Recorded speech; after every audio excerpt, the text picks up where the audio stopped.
Star Tamil Nadu ஜோதிட அறக்கட்டளையின் ST astro TV வாழ்வில் வளர்ச்சி.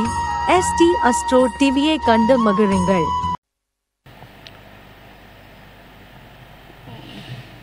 விநாயகர் பெருமானை வணங்கி, என்னுடைய குலதெய்வம் அங்காளம்மனை வணங்கி, எனக்கு சோசிய தலைவர் குருநாதர் முருகப்பன் பழனி முருகப்பனை வணங்கி,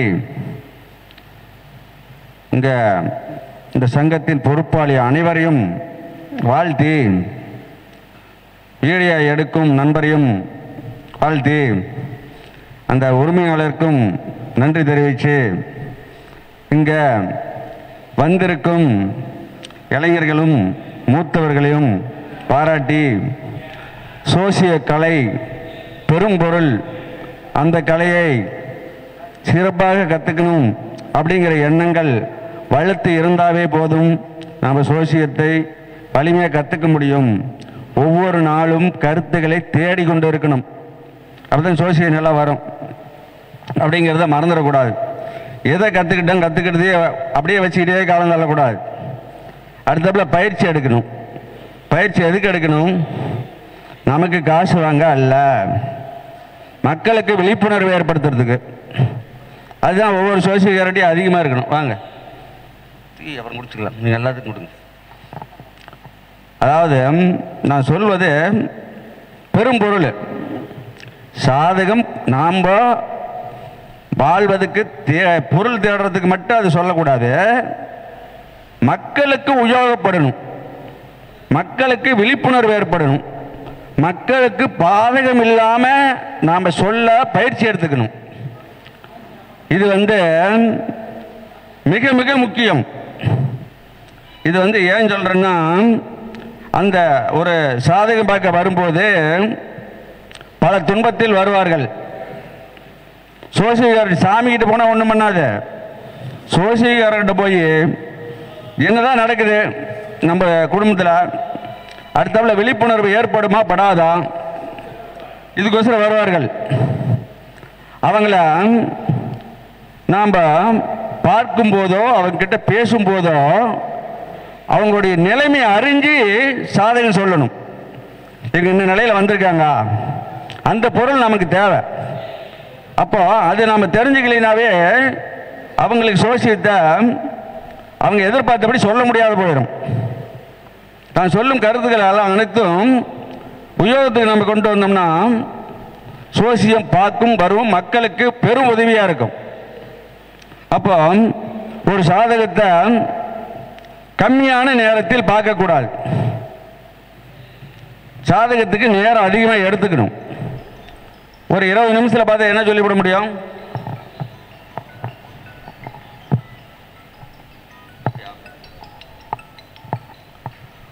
அதனால் சாதகத்தை ஒரு ஜாதகம் அப்படின்னா 35 நிமிஷத்துலேருந்து 40 நிமிஷம் மட்டும் எடுத்துக்கிட்டால் மட்டும்தான் வந்தவர்களுக்கு பலனை ஒழுங்காக சொல்ல முடியும்.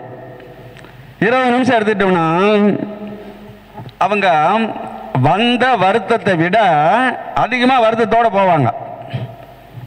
இதெல்லாம் நம்ம தெரிஞ்சு வச்சிருக்கணும். ஜோசியருக்கு சொல்லிவிட்டால் போதாது.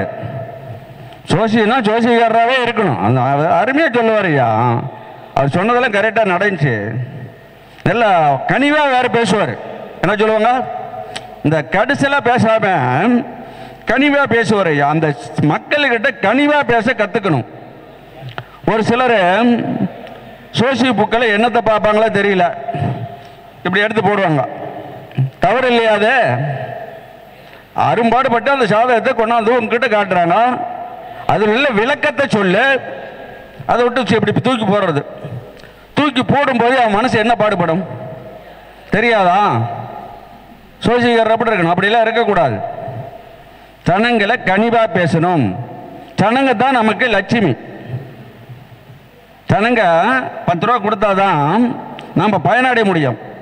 அப்போ அந்த லட்சுமி கிட்ட எப்படி பேசணும்? அதிகமாக தட்டணும்னா கோவிச்சுக்கும். வீட்டில் எதுக்கு சாமான சட்டெலாம் டப்பு டிப்புன்னு போடக்கூடாதுங்கிறோம். லட்சுமி வெளியே போயிடும் அப்படின்னு. அதுபோல தான் ஜனங்க கடிசலாக பேசக்கூடாது, நயமாக பேசணும். அவங்க என்ன கேட்குறாங்களோ அதுக்கு சரியான பதில் சொல்லணும். தெரியலன்னா மறுபடியும் பயிற்சி எடுத்துக்கணும். இப்போ தெரியல, நேற்று ஏதோ நம்ம சொல்ல முடியாத இருந்தமே ஒரு கணக்கு, அதை மறுபடியும் கண்டுபிடிக்கணும். அந்த எண்ணத்துக்கு போகணும். அந்த கத்திரியே வச்சுக்கிட்டே இருக்கக்கூடாது. இதெல்லாம் ஏன் சொல்கிறேன்னா, இது மக்களுக்கு தேவையான ஒன்று. நான் இதை விழிப்புணர்வு சொல்லியிருக்கிறேன். அடுத்தாப்புல இந்த வீடியோ பார்க்கும் அனைத்து மக்களுக்கும், வெளிநாட்டில் வாழும் தமிழ் மக்களுக்கும் நான் சொல்லும் கருத்துக்களை நன்கு கவனித்து அதுக்கான வழிகளை கண்டுபிடிச்சி செய்யுங்கள். அது நம்ம பயனுடையதாக இருக்கும்.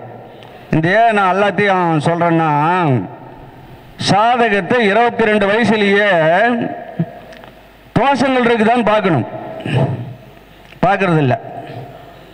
30 வயசில் பார்த்து எதுக்காகும்? இதெல்லாம் நம்ம முக்கியமான சமாச்சாரம். மாணவர்கள் அனைவரும் இதை தெரிஞ்சு கொள்ளுங்கள். நான் என்ன சொல்கிறேன்ட்டு மாணவர்களுக்கு அதிகமாக பயன்படும். அதாவது ஒரு சாதகத்தில் ஏன் 22லிருந்து 25க்குள்ள சாதகத்தை பயிற்சி நல்லா எடுத்துக்கணும், அதை பற்றி விளக்கம் தெரிஞ்சுக்கணும். நாமளும் மக்களுக்கு சொல்லணும். சோசிகர் என்ன பண்ணோம், அந்த சாதகத்தில் என்ன தோஷம் இருக்குது, அது என்னென்னலாம் பண்ணும், அதை நம்ம சொன்னால் தான் அவங்க அதுக்கேற்ற மாதிரி செயல்படுவாங்க. அப்படி செயல்பட்டால் தான் அந்த குடும்பத்துக்கு உபயோகமாக இருக்கும். அது நிறைய பேர் சொல்கிறதில்ல, தெரியறதில்லை. சொல்கிறதில்லைங்கிறது ஒன்று, தெரியறதுங்கிறது இன்னொன்று. அப்போ பாருங்கள், ஏன் இது சொல்கிறான்னு பாருங்கள். அதாவது இந்த கல்யாண திருமணத்துக்கு பாருங்க, சுக்கிரன் கெடவில்லை, குருவும் கெடவில்லை, 2ஆம் இடம் கெடல, லக்கணத்துக்கு 2ஆம் இடம். அப்போ 22லிருந்து 27 வயசுக்குள்ள கல்யாணம் ஆயிரும். கல்யாணம் ஆகிறதுக்கான கிரக நிலை. சரி, 28, 30, 32, 34, 36, 36 மட்டும் போகும். அதுக்கு என்ன கிரக, இந்த கிரக நிலையை ஆய்வு பண்ணும். நான் என்னுடைய பயிற்சிகளை எடுத்து கடினப்பட்டு சொல்லி அனுபவத்தில் நல்லா கொண்டு வந்துட்டேன். அதை உங்களுக்கு சாதாரணமாக கொடுக்குறேன். இந்த கொடுக்கும் பொருளை நீங்கள் பயன்படுத்துங்க. தெரியலன்னா என்ன கேளுங்க, நான் எந்த நிமிஷம் வேணாலும் அதுக்கு சரியான பதில் சொல்ல தயாராக இருக்கிறேன். அப்போ 28லேருந்து 30, 32 ஆஃப் பண்ணுவீங்களா? 22லேருந்து 27 குறைங்க இல்லைண்ணா, 28லேருந்து 30, 32, 34, 36. ஏன் அப்படி கல்யாணம் ஆகுது? மேஷத்துக்கு 2ஆம் இடமும் லக்கணத்துக்கு 2ஆம் இடமும், ஹலோ, மேஷத்துக்கு 2ஆம் இடம் வரலையே சவுண்டு, ஹலோ, சரி, மேஷத்துக்கு 2ஆம் இடமும் லக்கணத்துக்கு 2ஆம் இடமும் கேது நட்சத்திரத்தில் இருந்து ராசிக்கு 2 கூடையவர் கெடாமல் இருந்தால் 30, 32, 34, 36 கல்யாணம் ஆகும். அவங்களுக்கெல்லாம் 30க்கு முன்னாடி ஆகாது. அதுக்கப்புறம் கல்யாணமே இல்லை, கல்யாணமே பண்ண முடியாது, உள்ளபடியாகவே பண்ண முடியாது. அதுக்கு என்ன காரணம்? மேஷத்துக்கு 2ஆம் இடமும் லக்கணத்துக்கு 2ஆம் இடமும் ராசிக்கு 2ஆம் இடமும், இந்த 3 2ஆம் இடத்துக்கு உடையவர் கேது நட்சத்திரத்தில் இருந்தால் கல்யாணம் இல்லை. தப்பே வராது, ஆய்வு பண்ணுங்க. சரி, இது எப்படி ஆய்வு பண்றது? எந்த நூலில் இருக்கு? எந்த நூல்லையும் இல்லை. 38, 40, 42, 44 இப்படி ஜாதகம் வரும் நம்ம கிட்ட. அந்த ஜாதகத்தில் பாருங்க, இந்த மாதிரி கிழக்கு நிலை இருக்கும்.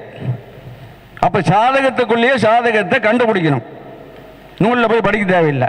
இப்போ நான் சொல்லும் கருத்து அந்த மாதிரி ஜாதகத்தில் இருக்கும்.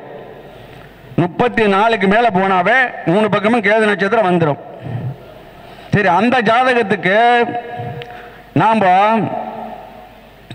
30க்கு மேலே பண்ணப்பா, பின்னாடி பண்ணாத, 2 தாரம் வந்துடும், சொல்லிவிடக்கூடாது.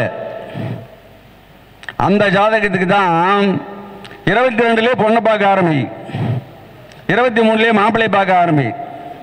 இந்த சப்ஜெக்டை வலிமையாக சொல்லி அனுப்பணும். அப்போதான் கவனக்குறைவு இல்லாமல் இருப்பாங்க. அப்போ அந்த 2ஆம் இடத்துக்கு 2ஆம் இடத்துல கேது நட்சத்திரம் வர்ற ஜாதகம் என்ன பண்ணும்னா, அது என்ன பண்ணுங்கிறது விளக்கம் சொல்கிறேன். மேஷத்துக்கு 2 கேது நட்சத்திரம், லக்னத்துக்கு 2 கேது நட்சத்திரம், ராசிக்கு 2 நல்லா இருக்கு. அப்போ இது என்ன பண்ணும் அப்படின்னு பார்த்தோம்னா, கல்யாணம் இப்போ வேணாம். பையன் சொல்லுவான் கல்யாணம் இப்போ வேணாம். ஒன்றாச்சா? அப்புறம் என்னுடைய படிப்புக்கு ஏற்ற மாதிரி பொண்ணு வேணும். இன்னொன்று, அப்புறம் சிகப்பா பொண்ணு வேணும், நிறமாக இருக்கணுமா.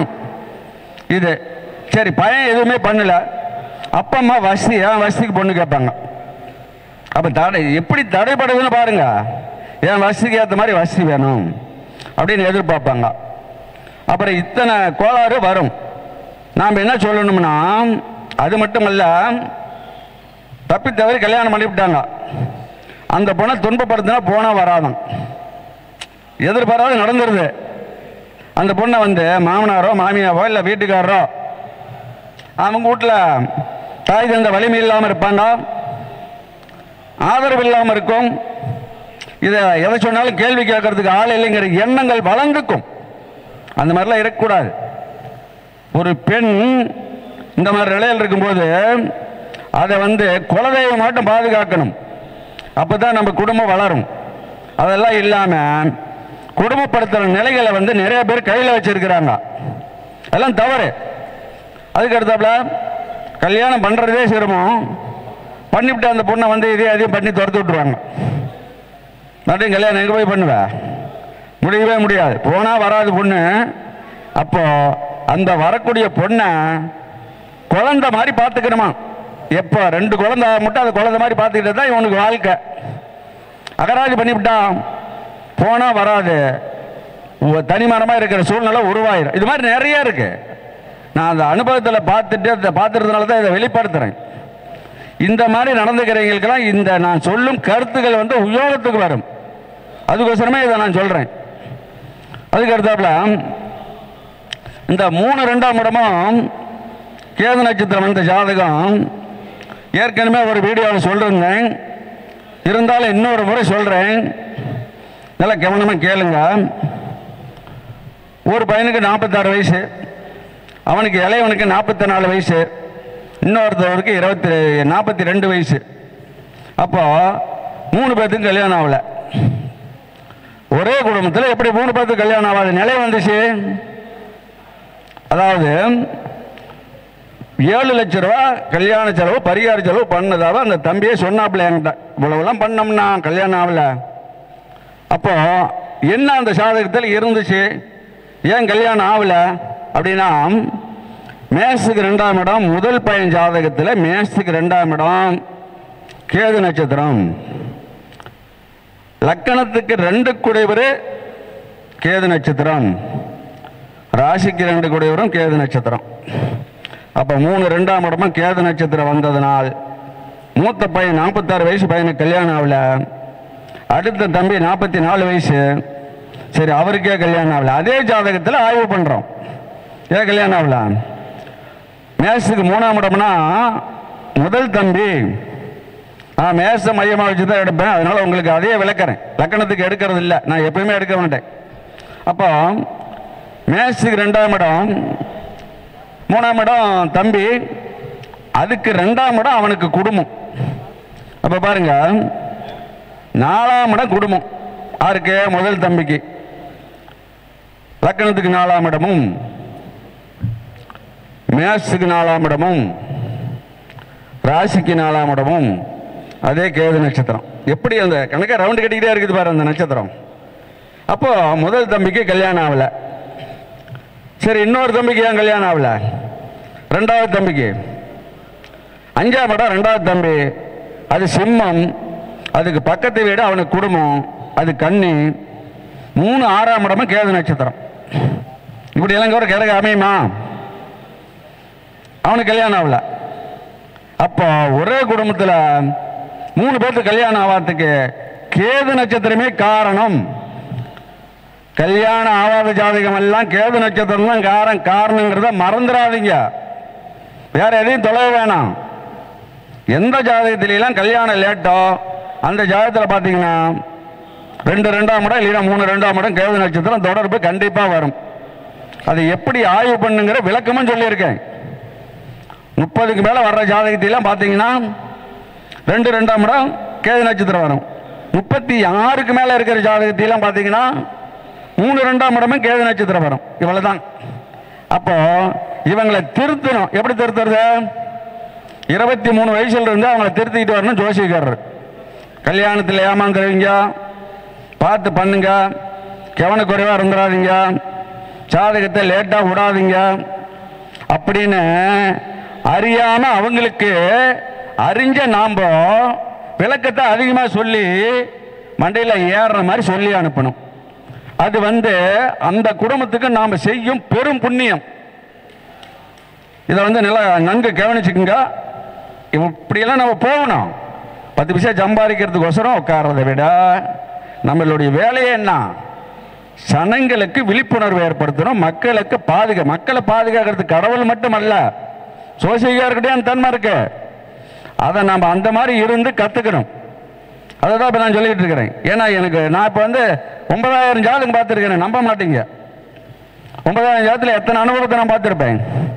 அதனால தான் உங்களுக்கு இவ்வளோ விளைவி நிறைய இருக்குது கதை. ஜாதகத்தை எடுத்தோம்னா ஒரு ஜாதகத்தை 1 பேஜ் எடுத்துக்கிறோம். 50 உறவுக்கு சொல்லலாம், 20 உறவுக்கு சாதாரணமாக சொல்லலாம். அதிக உறவுக்கு சொல்கிற அளவுக்கு நம்ம பயிற்சி எடுத்துக்கணும். அது ஒரு கலை. சும்மா 2 பேத்துக்கு தான் சொல்லுவேன். உங்களுக்கு கேளுங்க. மற்ற உறவுக்கெல்லாம் கேட்க வேணான்னு நேரம் அதிகமாகும்.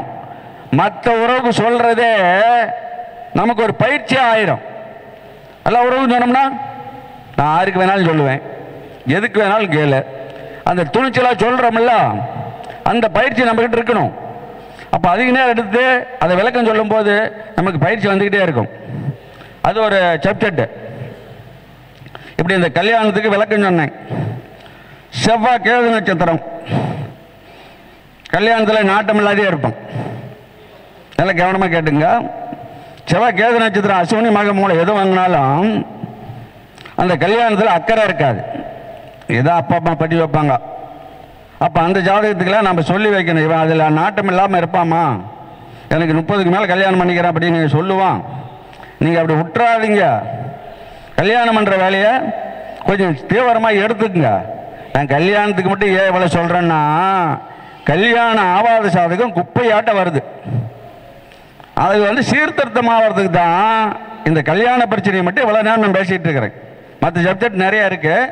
இந்த கல்யாணத்துக்கு மட்டும் நீங்கள் ஒரு பார்க்கணும்.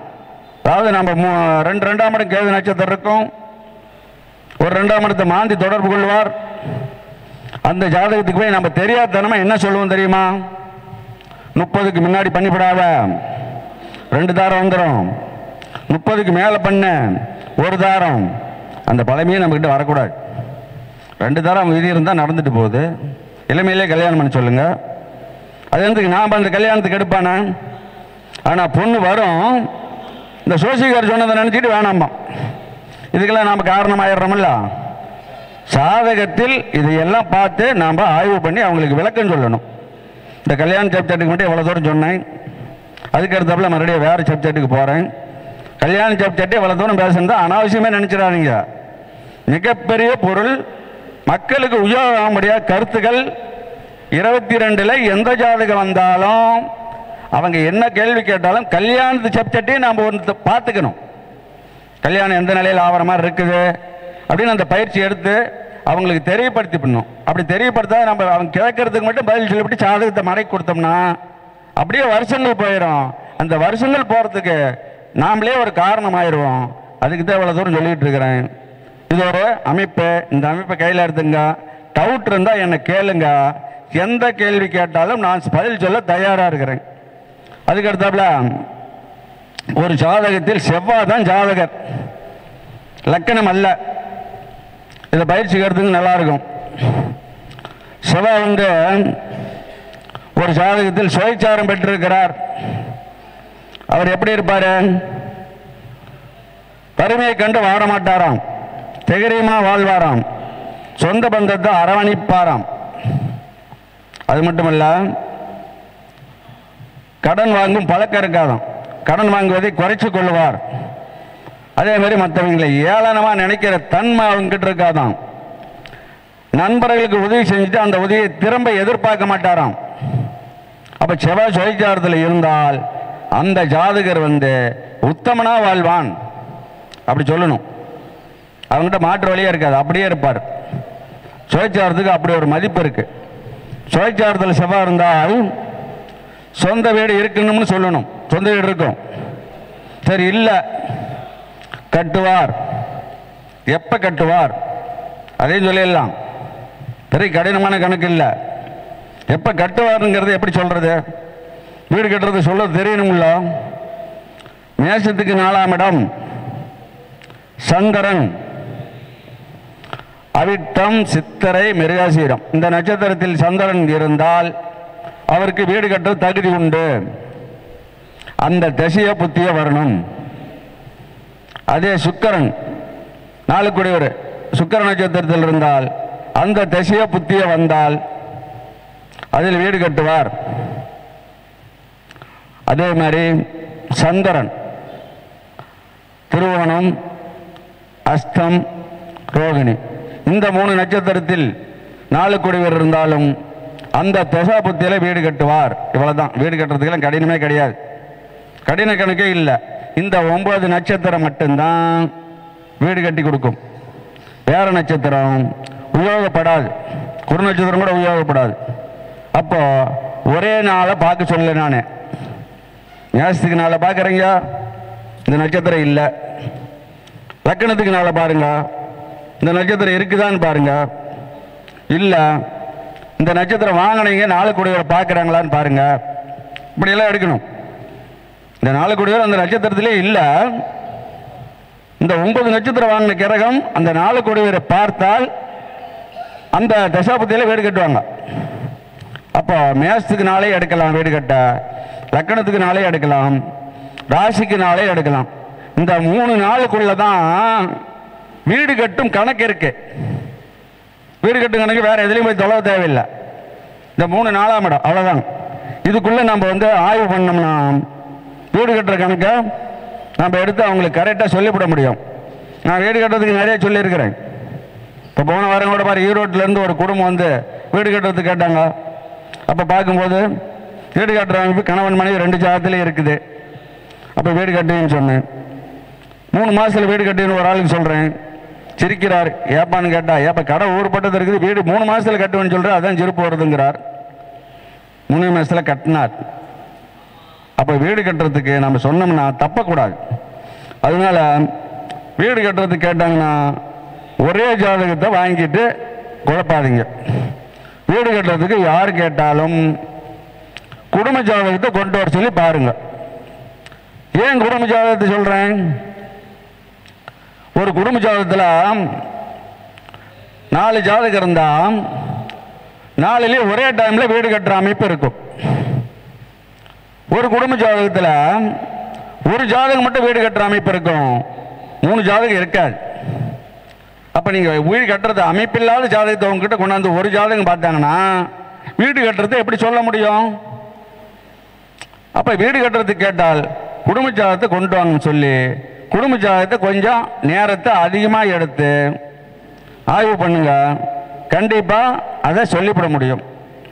அப்போ ஒரு சாதகத்தில் செவ்வாய் நட்சத்திரத்தில் அதிகம் கிரகம் இருந்தால் அதே யோக சாதகம். எல்லாம் இதை யோசிச்சு பாருங்க. செவ்வாய் நட்சத்திரத்தில் ஒரு 2 3 கிரகம் இருக்குது, அது யோக சாதகம். அப்படி அதே மாதிரி செவ்வாய் நட்சத்திரம் எந்த கிரகம் வாங்கினாலும் கெடாது. கேது வாங்கினா 4ல் இருந்தாருன்னா வீடு கட்டி கொடுப்பாரு. ராகு செவ்வாய் நட்சத்திரத்தில் 4ஆம் இடத்துல இருந்தால் வீடு கட்டி கொடுப்பார். இப்படி அந்த செவ்வாய் நட்சத்திரம் கெடுவதுக்கு வாய்ப்பே இல்லை. இப்ப சனி பகவான் செவ்வாய் நட்சத்திரத்தில் இருக்கார். என்ன ஆகும்? பாட்டி அம்மாளுடைய அம்மா சொத்து இருக்கும், பாட்டி சொத்து இருக்கும். அப்ப அந்த செவ்வாய் நட்சத்திரம் வேலை செய்தா இல்லையா?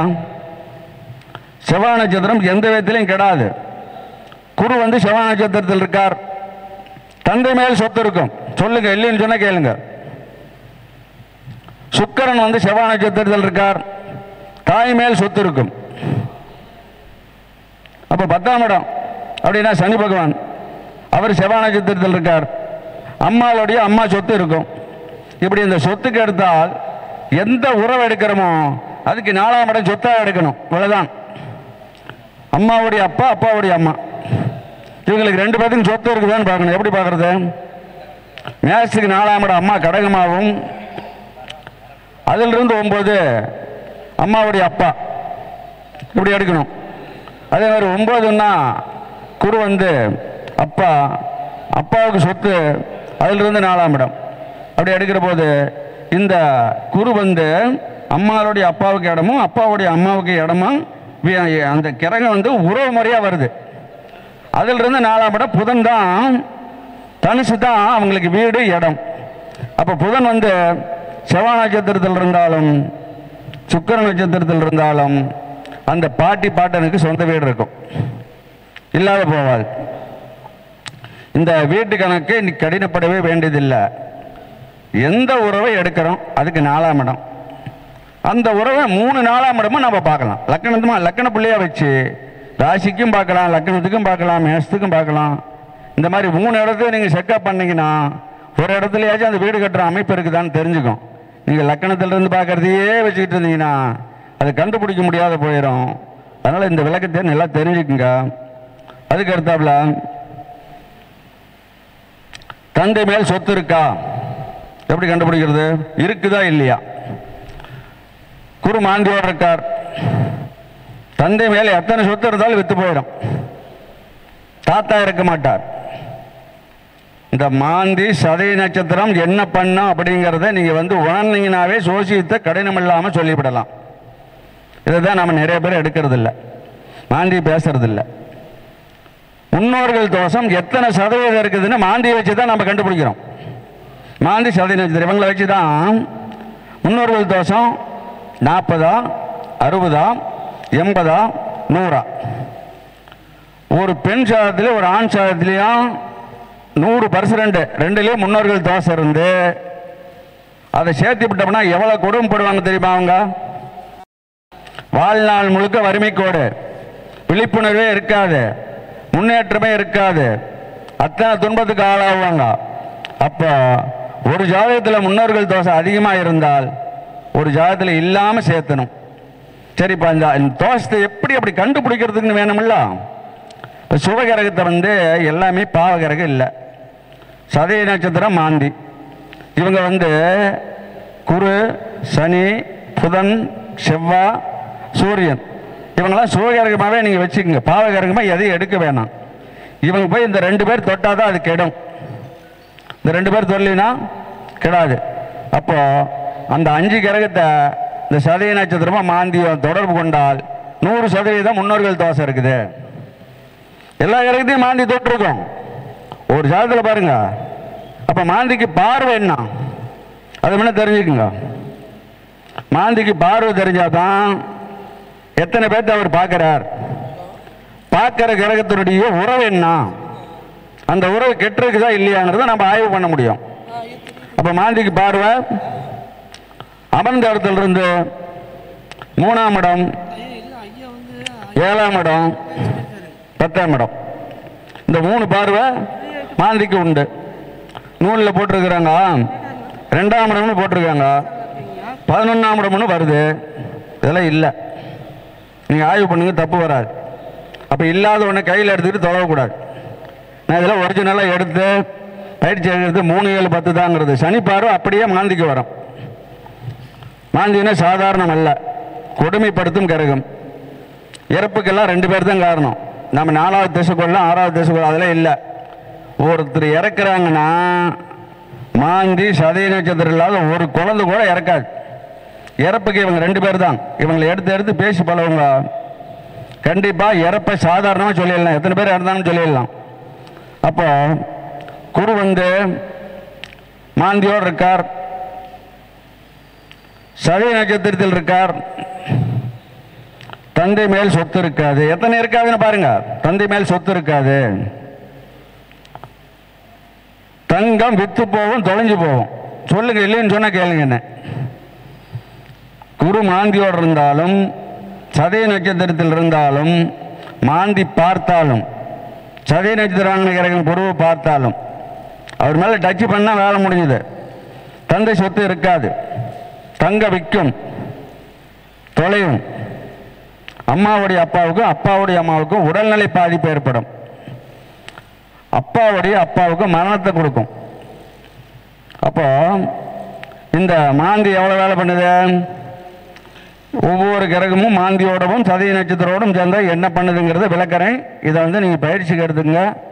மறுபடியும் ஒவ்வொரு மாதமும் ஒவ்வொரு விளக்கத்தை தர்றேன். இது உங்களுக்கு கண்டிப்பாக சோசியமே இவ்வளோதான் அப்படிங்கிற எண்ணத்துக்கு போகிற அளவுக்கு இருக்குது சரக்கு. இது இப்போ குருவுக்கு சொன்னேன். செவ்வாய் மாந்தியோடு இருக்கார் அல்லது சதய நட்சத்திரத்தில் இருக்கார், என்ன பண்ணுவார்? அவருக்கு கண்டிப்பாக அடிபடும். சேமிப்பு இருக்காது, கடனாளியாக வாழ்வார். செவ்வாய் மாந்தியோடு இருந்தால் என்ன சொல்லுவீங்க? ஐயா கடன் 3 லட்சமா, 5 லட்சமா, 10 லட்சமா? இதை 3 கேளுங்க. 1 லட்சம்னு யாரும் சொல்ல மாட்டாங்க. 3, 5, 10 செவ்வாய் மாந்தியோடு சேர்ந்த சாதகம் பூரா கடன் 3 இருக்கு, 5 இருக்கு, 10 இருக்கு. இதை சொல்லி பாருங்க. இதையெல்லாம் சொல்லி சர்வீஸ் பண்ணிக்கணும். ஒரு 5-6 ஜாதகத்தை சொல்கிறேன், ஆமாங்கிறாங்க. நமக்கு பயிற்சி வந்துடுது இல்லை. அதில் நான் தான் வெளிப்படையாக சொல்கிறேன்ல, டவுட் இருந்தால் எனக்கு கேளுங்கன்னு சொல்கிறேன்ல விளக்கம். செவ்வாய் மாந்தி தொடர்பு, அவன் கடனாளி. பெரிய நிறுவனம் அவங்க என்ன பண்ணாங்க? 3 கோடி, 5 கோடி, 10 கோடி கடை வச்சுருப்பாங்க. சாதாரண நிறுவனம் நம்மளை மாதிரி இருக்கிற பாமர மக்கள் 3, 5, 10 அந்த கடை எப்படி வருதுன்னு நமக்கு தெரியாதான். வந்ததுக்கு அப்புறம் தான் இவ்வளவா கடை வாங்கிவிட்டோம் அப்படிங்கிற எண்ணங்கள் ஓடுமா. அதனால் இந்த செவ்வாய் மாந்தி சேர்ந்தால் கடன் 3 லட்சம் இருக்குதா, 5 லட்சம் இருக்குதா, 10 லட்சம் இருக்குதான்னு கேட்டு தெரிஞ்சு அதை பயிற்சிக்கு எடுத்துங்க. அது ஒரு நல்லது. அப்போ செவ்வாய் கடன் இல்லாத இருக்கிறதுக்கு என்ன வழி? இப்போ கடன்னா மாந்தி சேர்ந்தாக்க கடன். சரி, கடனே இல்லை, அது கிரக நிலை எப்படி இருக்கணும்? இதெல்லாம் முக்கியமான பாயிண்ட்டு. கண்டிப்பாக எழுதி வச்சுக்கோங்க. வீடியோ பார்க்கும் நண்பர்கள் அனைவரும் இதை நன்கு கவனித்து பயனுடையதாக ஆக்கிக் கொள்ளுங்கள். அதாவது ஒரு சாதகத்தில் குரு செவ்வாய் தொடர்பு, பாவகிரகங்கள் பார்க்கல, கடன் வாங்க மாட்டார். ஒரு 2000 ரூபாய் கடன் வாங்கிட்டு கட்ட மட்டும் தூங்க மாட்டாராம். அவ்வளோ கடன் வேணாங்கிற நிலையில் அவர் இருப்பார். கடன் இல்லை அப்படிங்கிறதுக்கு இவங்க 2 பேர் தான், வேற எதையும் எடுக்க வேணாம். குரு செவ்வாய் தொடர்பு, பாவகிரகங்கள் நட்சத்திரத்தில் அவங்க இருக்கக்கூடாது, பாவகிரகங்கள் பார்க்கக்கூடாது. பாவகிரகங்கள்லாம் நீங்கள் இந்த சூரியகிரியெல்லாம் எடுக்காதீங்க. அஸ்வினி மக மூல நட்சத்திரம் வாங்கினீங்க, அவங்கள தொடக்கூடாது. சதயம் திருவாதிரை மாந்தி தொடக்கூடாது. இவ்வளோதான். இவங்க தான் 6 பேர் தான் பாவகிரகம். மற்ற சனி சூரியன் இவங்கெல்லாம் பாவகிரகம் இல்லை. பாவகிரகம்னா இவங்க யார் தொட்டாலும் அவங்க கெட்டு போயிடுவாங்க. அப்போ சுவாதியெல்லாம் ஒன்றும் பண்ணாது. சுவாதியை ஒரு பாவகிரகமாக எடுத்துக்காதீங்க. சுவாதி நட்சத்திரம் எதுவும் பண்ணாது. திருவாதிரை, சதயம், மாந்தி 3 பேர் என்ன பண்ணுவாங்க? கொடிய பாவத்தை செய்வாங்க. இந்த ரோட்லாம் மின்னல் வேகத்தில் மரணத்தை கொடுக்குதில்ல, பாட்டிலே அவுட்டு, கை கால் முறிவு, அள்ளிக்கிட்டு போகிற மாதிரி ஆக்சிடென்ட் ஆகும். இதெல்லாம் யார் செய்கிறா? மாந்தியும் சதய நட்சத்திரமும் தான் செய்யும். வேற சனி பகவான் செஞ்சுட்டான்னு அவர் மேலே குற்றத்தை போடுவாங்க. அதெல்லாம் இல்லை. 7.5 பிடிச்சதியா அன்னைக்கு தான் இது நடந்துச்சு. அவர் பாட்டுக்கு செவனேன்னு இருப்பார், அவர் பேர் சொல்லிக்கிட்டு போயிடுவாங்க. ஆனால் செய்கிறதெல்லாம் சதய நட்சத்திரமும் மாந்தியும் தான். ஒரு பெண் சாதகத்தில் செவ்வாயோட மாந்தி கர்ப்பப்பை எடுக்க வேண்டிய சூழ்நிலை வரும். சனியோட மாந்தி அம்மாளுக்கு கர்ப்பப்பை எடுப்பாங்க. இந்த கர்ப்பப்பை எடுக்கிற சாதகத்திலாம் நீங்கள் நோட் பண்ணி பாருங்க. 8ஆம் இடத்துல மாந்தி இருப்பாங்க. யாருக்கெல்லாம் ஒரு ஜாதகத்தில் கர்ப்பப்பை எடுத்துருக்காங்களோ அது என்ன உறவோ அந்த உறவில் இருந்து 8ஆம் இடத்துல மாந்தி இருப்பார். மாந்தி இருந்தால் தான் கர்ப்பப்பை எடுப்பாங்க. கர்ப்பப்பை எடுக்கிறதுக்கு 100% மாந்தி தான் காரணம். சதய நட்சத்திரம் கூட சொல்லலை. அப்போ மாந்தி கர்ப்பப்பை எடுக்கிறதுக்கு நம்பர் 1 இருக்காருங்கிறத நீங்கள் இதை பதிவு பண்ணி பயிற்சியில் பாருங்கள். யாராச்சும் ஒரு கர்ப்பப்பை எடுத்தவங்க வந்திருப்பாங்க, அவங்க ஜாதகத்தை பாருங்கள். சாதகத்துக்குள்ளே சாதகம் கற்றுக்கணும். அதுதான் வர்ற ஜாதகத்தை நம்ம ஆய்வு பண்ணுறோம். அதுதான் ஜாதகத்துக்குள்ளேயே சாதகம் கற்றுக்கிறது. இப்போ நல்லா அப்படி தான் பயிற்சி எடுத்துக்கிட்டேன். நல்லா நூல் படிச்சனான்னு கேட்டிங்கன்னா கிடையாது. ஜாதகத்துக்குள்ளேயே ஜாதகம் பயிற்சி எடுத்து இவ்வளோ தூரம் வந்துட்டேன். அப்போ அதை கண்டுபிடிக்கிறதுக்கு நூலை தொலைவு வேணாம். ஒரு கர்ப்பப்பை எடுத்த ஒரு பெண் வரும். அந்த பெண் சாதத்தில் பாருங்க செவ்வாய் மாந்தியோடு இருக்கும். எங்கள் அம்மா கர்ப்பப்பை எடுத்துச்சுன்னு சொல்லுவான். அந்த ஜாதகத்தில் பாருங்க சனி மாந்தியோடு இருப்பார். இப்படி கர்ப்பப்பை எடுக்கிறதுக்கு பூராவுமே மாந்தி தான் காரணம் அப்படிங்கிறத நீங்கள் மறந்துடாதீங்க. அப்புறம் சாதகர் வந்து நல்லா சம்பாதிப்பாரா? இப்போ இந்த கடனுக்கு சொன்னேன். என்ன சொன்னால் மாந்தியோடு சேர்ந்தால் தீராத கடன். ஆயுள் காலம் மட்டும் இருக்குமா? கம்மியெல்லாம் இல்லை. 10 நாளைக்கு 8 நாளைக்கெல்லாம் சொல்லக்கூடாது. என்ன திசை வந்தாலும் மாறவே மாறாது. அவன் கடனாளி தான். கடன் வாங்குவார் கட்டுவார், வாங்குவார் கட்டுவார், இப்படியே இருப்பார். அது ஆயுள் காலம் மட்டும் அதை தெரிஞ்சுக்கணும். அதுக்கு அடுத்தாப்புல கடன்லேயே ரொட்டேஷன் கடன் ஒன்று இருக்கு. ரொட்டேஷன் கடன் என்ன? துன்பப்படுத்தாத கடன். 50,000 வாங்குவார், கொடுப்பார், மறுபடியும் வாங்குவார், கொடுப்பார். இது துன்பப்படுத்தாத கடன். சரி, இந்த ரொட்டேஷன் கடனுக்கு கிறகு நிலை எப்படி இருக்கணும்? மாந்தி, செவ்வாய், குரு 3 பேர் தொடர்பு இருந்தால் கடன் துன்பப்படுத்தாத இருக்குமா? கடன் இருக்கும், அது துன்பப்படுத்தாதான். இது பயிற்சிக்கு எடுத்துங்க. இந்த கடன் பாரு, நிலையான கடன் ஒன்று சொன்னேன், கடனே இல்லையான்னு ஒன்று சொன்னேன், ரொட்டேஷன் கடன் ஒன்று சொல்லியிருக்கேன். கடனுக்கு 3 விதமாக சொல்லியிருக்கேன். அப்போ இதை நாம் என்ன பண்ணோம்னா பயிற்சியில் நம்ம இதை எடுத்துக்கணும். ஜாதகத்தில் எப்படி இருக்குன்னு பார்த்து பயிற்சி எடுத்து நம்ம கொண்டு போனோம்னா நூலே படிக்காமல் ஜாதகத்தில் தயாராகிக்கிட்டே இருக்கலாம். நூல் படிக்க தேவையில்லை. ஏன்னா எல்லாமே நான் ஷார்ட் கணக்கு சொல்கிறேன். இப்போ சாதகருக்கு சேமிப்புனா எந்த கிரகம் தெரியுமா? இருக்காச்சும் சேமிப்புனா எதுங்க? 11ஆம் இடம் தானே சொல்கிறோம். லாபம்னா 11ஆம் இடம், அப்படி தானே சொல்கிறோம். 11ஆம் இடம் இல்லை, 8ஆம் இடம் தான் லாபம். 11ஆம் இடம் லாபம் கிடையாது. நான் சொல்கிற மாதிரி பயிற்சி எடுத்துங்க. 8ஆம் இடம் தான் லாபங்கிறத நீங்கள் தெரிஞ்சுக்கலாம்.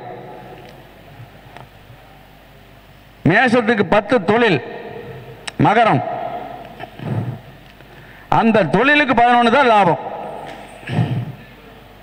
தொழிலுக்கு லாபம் தான் லாபம். 11ஆம் இடம் அண்ணனுக்கு வரும், அக்காவுக்கு வரும், லாபத்துக்கு வராது. இது ஒரு உதாரணம் ஒன்று சொல்கிறேன் கேளுங்க. சரி, 11ஆம் இடம் லாபம்னு சொல்கிறாங்க. சரி, அப்படியே இருக்கட்டும். 11 கூடியவர் கெடல. சனி பகவான் தான் 11 கூடியவர் கெடல. செவ்வாய் சதயத்தில் இருக்கார் அல்லது செவ்வாய் மாந்தியோடு இருக்கார். அவர் பார் தீராத கடனாளியாக இருப்பார். ஏன் 11 வேலை செய்யல? 11 லாபம் கிடையாது, 8ஆம் இடம் தான் லாபம். அப்போ செவ்வாய் கெடல, சனி சதயத்தில் இருக்கார். இவன் கடன் வாங்க மாட்டான், தொழில் சிறப்பாக இருக்காது, ஆனால் நல்லா பொழைப்பான். அப்போது நீங்கள் வந்து நான் சொன்ன மாதிரி 3 8ஆம் இடம் லாபம். லாபம் எது? ஒரு 8ஆம் இடம் இல்லை, மேஷத்துக்கு 8 செவ்வாய். இதெல்லாம் ரொம்ப முக்கியமான பாயிண்ட். கீழே போட்டுறாதீங்க. பொழுதுனிக்கு இதை நான் சொல்ல முடியாத நிலைக்கு ஆளாயிருவேன். இதை நீங்கள் எடுத்து பயிற்சி கொண்டு போங்க, நல்லா இருக்கும், டேஸ்டாக இருக்கும். மேஷத்துக்கு 8 செவ்வாய் லாபம். லக்கணத்துக்கு 8 என்ன கிரகமாக இருந்தாலும் சரி, என்ன லக்கணமாக இருந்தாலும் லக்கணத்துக்கு 8 லாபம், ராசிக்கு 8 லாபம். 3 8 யாருக்கெல்லாம் கெடலையோ அவங்களுக்கு தொழிலில் அவ்வளோ சிறப்பு இருக்காது, அக்கறை இருக்காது, ஆனால் பணம் வந்துக்கிட்டே இருக்கும். பொருளாதாரம் கீழே போவாதான், எதிர்பாராத பணம் வந்துக்கிட்டே இருக்கும். 3 8 கெடலின்னா அவங்களுக்கு ஆயுள் காலம் மட்டும் பணத்தட்டுப்பாடு கிடையாது. 2 8 கெடலினாலும் நல்லா இருக்கும். 1 8 கெடலினா கடன் வாங்காத வாழ கற்றுக்குவான். யாருக்கெல்லாம் 3 8 கெட்டுச்சோ ஆயுள் காலம் மட்டும் தருத்திரவாதி, நல்லா ஞாபகம் வச்சுங்க. மேஷத்துக்கு 8, லக்னத்துக்கு 8, ராசிக்கு 8. இந்த கெடுறதுன்னா என்னன்னு வேணுமில்ல? எப்படி கெடுதுங்கிறதுக்கான விளக்கத்தை முன்ன சொல்லிடுறேன். இதை வந்து கையில் எடுத்துங்க, வேற எதுவும் தேவையில்லை. அஸ்வினி மகம் மூலம் இந்த நட்சத்திரம் 3, அஸ்வினி மகம் மூலம் இந்த நட்சத்திரம் 3, சதயம் திருவாதிரை மாந்தி. இந்த 6 தான் கெட்ட கிரகம். இந்த 6 பேர் ஒருத்தர் தொட்டால் அது கெடும், தொழுகையில கெடாது. சாதகமே இவ்வளவுதான், சாதகமே இவ்வளவுதான். சனி பகவான் இந்த 6 பேர் தொழில் நல்லா இருக்கும். செவ்வாயை தொழில சேமிப்பு நல்லா இருக்கும். புதனை தொழில தம்பி இருப்பார், அம்மாளுடைய தம்பி இருப்பார், இவனுக்கு தம்பி இருப்பார், அம்மாளுடைய தம்பி இருப்பார். அறிவு கண்ணாடியாட்டு வேலை செய்யுமா. இவங்க 2 பேரும் இவனுக்கு உதவியாக இருப்பாங்களாம், தாய் மாமனும் தம்பியும். அப்போது அந்த 6 பேர் தொழிலினா இது நல்லா இருக்கும். சுக்கிரன் இந்த 6 பேர் தொழில மாமனாருடைய உதவி இருக்கும். மனைவி தங்க காசு மாதிரி இருக்குமா. மனைவியினால இவன் எப்பயுமே துன்பப்பட மாட்டானா. இந்த 6 பேர் தொடாம எந்த கிரகம் இருக்குதோ அந்த கிரகம் சுபதன்மையில் இருக்கும். அப்போ நம்ம சனி பாவர்னு சொல்கிறோம், சூரியனை பாவர்னு சொல்கிறோம். யாரும் பாவர் கிடையாது, இவங்க தொட்டாதான் பாவர். இதை எடுத்துங்க. இது சரியான ஷார்ட் கணக்கு. ஜாதகமே இவ்வளோ தாங்கிற மாதிரி நான் முடிச்சிருக்கிறேன். இந்த 6 பேர் தான் ஜாதகமே. 6 பேர் ஒரு கிரகத்தை தொட்டால் கெடும், இல்லைன்னா கெடாது. எதுக்கு எடுத்தாலும் மறைவுங்கிறதும் மறைவு ஸ்தானமே கிடையாது. மறைவுன்னா எப்படி மறையும்? சுக்கிரனுக்கு செவ்வாய் மறைஞ்சால் அது மறைவு. கணவன் மனைவிக்குள்ள இடையூறு ஏற்படும், பிரிஞ்சு வாழ்வாங்க. எல்லாமே மறைவு கிடையாது. இப்போ லக்னத்துக்கு 12ல் செவ்வாய் இருக்கார். லக்னத்துக்கு 12ல் செவ்வாய் இருப்பார், மறைஞ்சு போச்சு. அது எப்படி மறையும்? சுயச்சாரத்தில் இருக்கார், வீடு கட்டி கொடுப்பார், சாதகர் திடமா இருப்பார், குடும்பத்தை நல்லா ஓட்டுவார். அது எங்கே மறையுது? 8ல் செவ்வாய் இருக்கும், மறைஞ்சு போச்சுன்னு சொல்லுவோம். அதே மாதிரி நல்ல நட்சத்திரம் குரு நட்சத்திரம், சனி நட்சத்திரம், செவ்வாய்க்கு சனி பகை, சனி நட்சத்திரம் வாங்கியிருந்தா கூட அது கெடாது. எப்படி கெடும்? இந்த மறைவுங்கிறத நீங்கள் அதிகமாக எடுத்து பேசாதீங்க. சாரத்தை எடுத்து சோசியம் சொன்னீங்கன்னா தப்பு வராது. மெயினாக சாரம்தான் சோசியம். சாரத்துக்கு மேலே மறுபடியும் சொல்லிருக்கிற இந்த 6 பேர்த்த கையில் வச்சுக்கோங்க, சாதகமாக முடிஞ்சுது. ஏன்னா எந்த கிரகமும் மறைஞ்சதுன்னே சொல்லிட்டு இருக்காதிங்க. அதுக்கு அடுத்தாப்புல 6ஆம் இடம் நோய்ங்கிறோம். அவர் சுகத்தன்மையில் இருந்தால் எங்கே நோய் வரும்? சுக நட்சத்திரம் வாங்கியிருந்தால் எங்கே நோய் வரும்? நோய்ங்கிறது லாபங்கிறது எல்லாம் 8ஆம் இடம் தான், 6ஆம் இடம் கிடையாது. நான் 13 வருஷமாக ஜாதகம் பார்க்குறேன். 6ஆம் இடம் நோயின்னு இது வரைக்கும் எடுத்ததே இல்லை. ஒரு புதுமையாக தான் இருக்கும், ஆனால் நல்லா இருக்கும். 6ஆம் இடம் நோய் கிடையாது, 8ஆம் இடம் தான் நோய். 8ஆம் இடத்துக்குடையவரை நீச்சமாகி அவரை மாந்தி பார்த்தால் நோயாளியாகவே இருப்பான். 8க்குடையவரும் மாந்தியோடு இருக்கார் செவ்வா, அவனுக்கு ஆக்சிடெண்ட்டோ அடிப்படுறதோ ஆப்ரேஷனோ வரும். 8க்குடையவர் கெடல, பொருளாதார நல்லா இருக்கும், உடம்பு ஆரோக்கியமாக இருக்கும். அப்போ இந்த நோய்ங்கிறது 6ஆம் இடத்துக்கு எடுக்கிறத விட 8ஆம் இடத்துக்கு எடுத்து பாருங்க, அதை கிளீனாக சொல்லலாம். நான் இதை சாதாரணமாக சொல்லல, அத்தனை ஜாதகத்தை ஆய்வு பண்ணி எடுத்து உங்களிடம் ஒப்படைக்கிறேன். 8ஆம் இடம் நோய் நடுங்க, 8ஆம் இடம் லாபம் நடுங்க, தப்பே வராது.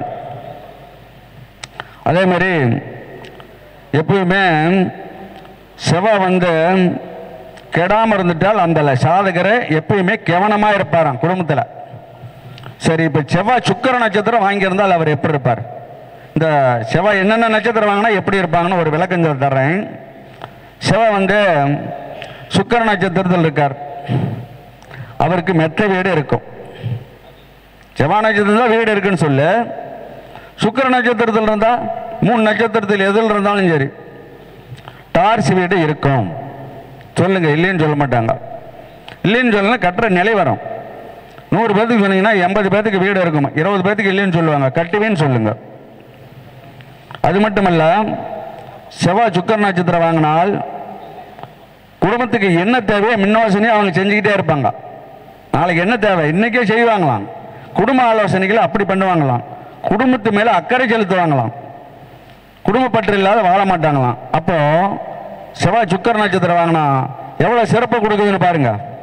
மனைவியை நல்லா பற்றா வச்சிருப்பாங்களாம், மனைவியை குடும்பப்படுத்த வச்சிருப்பானா. அத்தனை சிறப்பு செவ்வாய் சுக்கிர நட்சத்திரத்தால் கிடைக்கும். செவ்வாய் கேது நட்சத்திரத்தில் இருக்கார், என்ன நடக்கும்? அதிகமாக பேச மாட்டார். இதெல்லாம் செவ்வாய் தான் ஜாதகங்கிறதுக்கு ஒரு ஆதாரம். செவ்வாய் கேது நட்சத்திரத்தில் இருந்தால் என்ன பண்ணுவார்னா, இந்த ஊமையாட்டுமே போகிறாங்க, ஊமையாட்டுமே வர்றாங்கன்னு சொல்கிறோம்ல, அது மாதிரி அந்த சாதகர் இருப்பார். அதிகமாக வளவல்னு பேச மாட்டார். செவ்வாய் ஜாதகருங்கிறதுக்கு ஆதாரத்துக்கு இதெல்லாம் சொல்கிறேன். சரி, குரு நட்சத்திரத்தில் செவ்வாய் இருக்கார். அவர் எப்படி இருப்பார்? கெட்டவனை கண்டு ஒதுங்கி போவாராம். கெட்டவனை கண்டு போராடுறதெல்லாம் இல்லை, ஒதுங்கி போய்க்கிறான். அவன் சரியில்லாதாலையா ஒதுங்கி போகிற தன்மை இருக்குமா, ஒழுக்கம் இருக்குமா. குரு நட்சத்திரத்தில் செவ்வாய் இருந்தால் அவன் கிட்ட ஒழுக்கம் இருக்கும். கெட்டவரை கண்டு ஒதுங்கி போவார். சரி, அதே புத நட்சத்திரத்தில் செவ்வாய் இருக்குது, என்ன ஆகும்? குடும்ப சிந்தனைகளை கத்தி போல தீட்டி செய்வாராம். அவ்வளோ அருமையாக இருக்குமா. குடும்பத்தினுடைய பொறுப்பை அப்படி எடுத்து அறிவோட்டம் நல்லா இருக்குமா, செயல்பாடு நல்லா இருக்குமா, அந்த குடும்பத்தை அப்படி ஓட்டுவானாம். அப்போ செவ்வாய் புத நட்சத்திரத்தில் இருக்கிறதும் புதன் செவ்வாய் நட்சத்திரத்தில் இருக்கிறதும் அவ்வளோ நல்லது. இப்போ செவ்வாயும் புதனையும் பகைங்கிறோம், தப்பே, அது தப்பு. புதன் செவ்வாய் நட்சத்திரத்தில் இருந்தாலும் செவ்வாய் புத நட்சத்திரத்தில் இருந்தாலும் அது கெடாது. அறிவு நல்லா வேலை செய்யும், புத்திசாலித்தனமாக இருப்பான். இது நல்லா யோசனை பண்ணிக்க, பயிற்சி கொண்டு போய் பாருங்க, தப்பு வராது. சரி, செவ்வாய் சனி நட்சத்திரத்தில் இருக்கார். என்ன அதில் சிறப்பு இருக்கு? ஆயில் 79 சொல்லணும். சனி செவ்வாய் நட்சத்திரம் வாங்கினால் ஆயில் பங்கம் சொல்லக்கூடாதான். 79 மட்டும் ஆயில் இருக்கும், தப்பே வராது. உடம்பு ஆரோக்கியமாக இருக்கும், நோய் வராது, படுக்கை கிடையாது, நடையில் கம்பீரம் இருக்குமா. இந்த நடக்கும்போது ஒரு கம்பீரமாக நடப்பாங்களா, ஆணாக இருந்தாலும் பெண்ணாக இருந்தாங்களா. அந்த நட்சத்திரத்துக்கு அப்படி ஒரு பவர். அது மட்டுமல்ல, மரணத்துக்கு 1 மணி நேரம் முன்னாடி கூட நடமாடுவாங்களாம். எவ்வளோ பெரிய சமாச்சாரம். அப்போ செவ்வாய்க்கு சனி பகைங்கிறோம். அந்த செவ்வாய் இந்த நட்சத்திரம் வாங்கினா எவ்வளோ கோல்டாக இருக்குது பார். சரி, அதே சூரிய நட்சத்திரத்தில் செவ்வாய் இருக்கார். அவர் எப்படி இருப்பார்? உத்தமனா வாழ்வாராம். 24 மணி நேரம் பட்னியாக இருந்தாலும் மற்றவனை ஏமாத்துற எண்ணம் இருக்காதான். யாருக்கிட்டையும் கெட்ட பேர் வாங்குற அமைப்பு இருக்காதான். ஊரில் 4 பேர் அவனை கெட்டவனை சொல்லவே மாட்டாங்களாம். அந்த அளவுக்கு நேர்மையாக நடந்துக்கிற தன்மையை கையில் வச்சிருப்பாராம். சூரிய நட்சத்திரத்தில் செவ்வாய் இருக்கிறது அவ்வளோ கோல்டாக சொல்லணும். அப்போ செவ்வாய் தான் ஜாதகம் இருக்கிறதுக்கு இத்தனை ஆதாரம் இருக்குது. அதுக்கு தான் இதையெல்லாம் சொல்கிறேன். இதெல்லாம் பயிற்சிக்கு எடுத்துக்கங்க, தப்பு வராது. அதுக்கு அடுத்தாப்புல சதய நட்சத்திரத்தில் செவ்வாய் இருக்கார். 6 பேச்சும் கேட்க மாட்டான். தன்னுடைய புத்தி நல்ல புத்தி இருக்காது.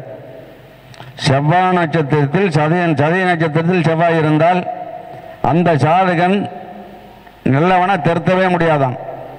அதோட மாந்தியும் பார்த்துருச்சு, மெண்டல். அப்பா அம்மா பேச்சை கேட்க மாட்டான், கல்யாணம் பண்ணி மனைவி பேச்சை கேட்க மாட்டான், மாமனாரி மாமியை அவன் துன்பப்படுத்துவான், மற்றவங்களை துன்பப்படுத்துறதே வேலையாக இருப்பானான். சதய நட்சத்திரத்தில் செவ்வாய் மாந்தி தொடர்பு. இப்படி இருக்கிற ஜாதகத்தையெல்லாம் பாருங்க. அந்த ஜாதகரை பற்றி அத்தனை குடுமை சொல்லுவாங்க. மனைவி அத்தனை சொல்லும், தாய் தந்தையே குறை சொல்லுவாங்க. அப்போ இந்த சதய மாந்தி அவளை கொடுமைப்படுத்துங்கிறத நீங்கள் இது பயிற்சிக்கு எடுத்து தெரிஞ்சுக்குங்கிறதுக்கோசம் தான் இவ்வளோ தூரம் சொல்கிறேன். இப்போ இந்த 9 நட்சத்திரத்தில் 9 கிரகத்தினுடைய அமைப்பில் நட்சத்திரத்தில் இந்த செவ்வாய் இருந்தால் என்னென்ன பண்ணுவாங்கன்னு சொல்லியிருக்கிறேன். அதுக்கு அடுத்தாப்புல இதை நீங்கள் பயிற்சி எடுத்து செவ்வாய் தான் சாதகர், லக்கணங்கிறது அப்புறம்தான். செவ்வாய் சுத்தமாக கெட்டு போச்சு, லக்கணமாச்சும் உருப்படியாக இருக்குதா, அதை வச்சாச்சும் அவன் பொழைப்பானா அப்படின்னு பார்க்கணும். தண்ணி அப்படியே அதுக்கு அடுத்தாப்புல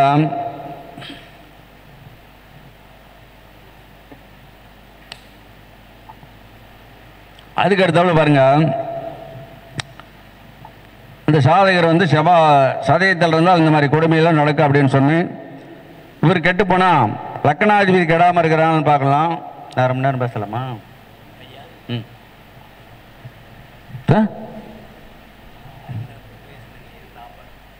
ரைட்.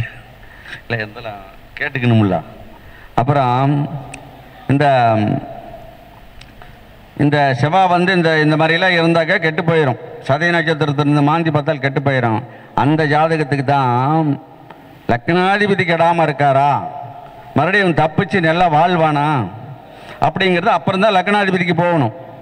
சரி, லக்னாதிபதியும் கெட்டு போச்சு. ஆயுள் காலம் மட்டும் அந்த ஜாதகருக்கு வழிமுறையே கிடையாது. அந்த ஜாதகரை ஒதுக்கி வச்சுட்டு நாம் பாட்டுக்கு இருக்கணும். எப்படி நம்ம குடும்பத்தில் இருக்கிற என்ன பண்ணோம், அவனுக்கு அவ்வளோதையா வாழ்வசனை அப்படின்ட்டு நாம் இருக்கணும். இவ்வளோ தான் சாதகத்தில் லக்னாதிபதி திடமாக இருக்கிறாரான்னு பார்க்கணும். 2 லக்னாதிபதியும் திடமாக இருந்தால் அவன் எப்பயுமே பெரும்பொருளை சம்பாதிப்பான். பெரும்பொருளே அவன் கையில் இருக்கிற மாதிரி. லக்னாதிபதி 2ம் கிடையிலனா, லக்னாதிபதினா யார்? செவ்வாங்கிறது முதல் லக்னாதிபதியும், லக்னங்கிறது 2வது லக்னாதிபதியும். இந்த 2 பேர் கெடாமல் இருந்துட்டா அவன் எப்பவுமே சோட போகாமல் எல்லா காரியத்திலையுமே செய்ப்பான். இவ்வளோதான். 2 கெட்டால் முடிஞ்சுது. 2ம் நெல்லா இருந்தால் அவன் நெல்லா அதில் எல்லாத்தையும் பார்த்துக்குவான். நண்பர்களை பார்த்துக்குவான், உறவுக்காரரை பார்த்துக்குவான், தாய் தந்தையை பார்த்துக்குவான், மனைவியை பார்த்துக்குவான், பிள்ளைங்களை அரவணைப்பான். பிள்ளைங்களுக்கு முன்வாசனையும் அத்தனையும் செய்வாராம். அத்தனையும் இந்த 2 லக்னாதிபதி கடலைன்னா அத்தனையும் செய்யக்கூடிய தன்மையில் இருப்பார். அதுக்கு மேலே இன்னொன்று செய்வார் பாரு. 40 வயசுக்கு மேலே ஆயிட்டால் எனக்கு சட்டை சாப்பாடு, சட்டை வேட்டி சாப்பாடு, அவ்வளோதான். நான் சம்பாதிக்கிறதெல்லாம் என்னுடைய குடும்பத்துக்கு. அந்த மாதிரி அவங்க இருப்பாங்களாம். எனக்குன்னு வச்சுக்க மாட்டாங்களாம். அப்போ அந்த லக்னாதிபதி இல்லைன்னா அந்த எண்ணங்கள் வந்து அப்படி போயிடும். இது ஒரு அமைப்பு. அடுத்தாப்புல இப்போ வந்து இந்த சாதகர் லக்னாதிபதியை பற்றி சொன்னேன். இந்த குழந்தை பாக்கியத்துக்கு ஒரு விளக்கம் சொல்கிறேன். இதை எழுதிக்கங்க, உங்களுக்கு பயனுடையதாக இருக்கும். குழந்தை அப்படின்னா சூரியன் தான் முதல் குழந்தை, சுக்கிரன் 2வது குழந்தை, குரு 3வது குழந்தை, சனி 4வது குழந்தை, செவ்வாய் 5வது குழந்தை. இந்த குழந்தை கிடைக்கிற போது இந்த 5 கணக்கை எடுத்துக்கணும். நமக்கு 3 கிரகம் கிடக்கூடாது. சூரியனும் சுக்கிரனும் குருவும் கிடக்கூடாது. 3 கிடாமல் இருந்தால் குழந்தை கிடைக்கும், 2 கிடாமல் இருந்தால் கிடைக்கும். அப்போ சுக்கிரன் சூரியன் குரு 3 பேர் கிடையினா வருஷ குழந்தையா பிறக்குமா. இந்த வருஷம் ஒன்று பிறக்கும், அடுத்த வருஷம் ஒன்று பிறந்துடும். சரி, ஒரு குழந்தை பிறந்து 5 வருஷம் கழிச்சு இன்னொரு குழந்தை பிறக்கும். அது என்ன காரணம்? சூரியன் கெடவில்லை, சுக்கிரன் கெட்டு விட்டார், குரு நல்லா இருக்கார். அப்போ இந்த குழந்தைக்கு இடைவேளை 5 வருஷம் ஆகும். 5 வருஷம் கழிச்சு தான் மறுபடியும் சுக்கிரன் கெட்டு போயிட்டாவே 5 வருஷம் மறுபடியும் ஆயிரும் குழந்தை பிறகு. 4 முடிஞ்சு 5வது தான் அடுத்த குழந்தை பிறக்கும். சரி, ஒரே குழந்தை தான், குழந்தை 1க்கு மேலே இல்லை. அது எப்படி தெரிஞ்சுக்கிறது? சூரியன் நல்லா இருக்கார், முதல் குழந்தை பிறந்துருது. சுக்கிரன்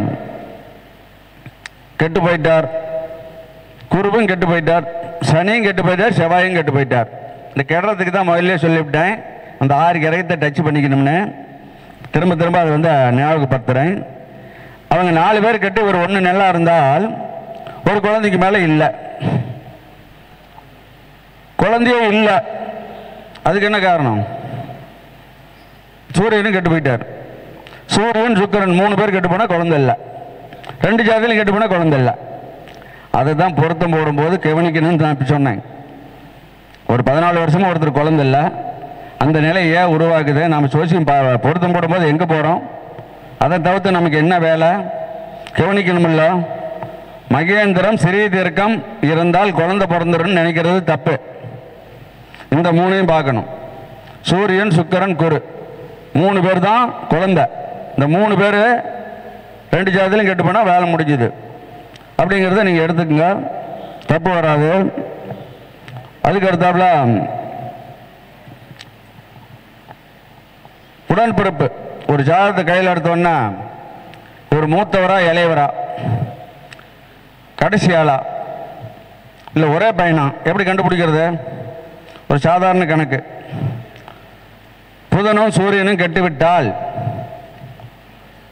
புதனும் சூரியனும் கெட்டு குருவும் சனியும் நல்லா இருந்தால் மூத்தவர் இருப்பார், இளையவர் இருக்க மாட்டார்.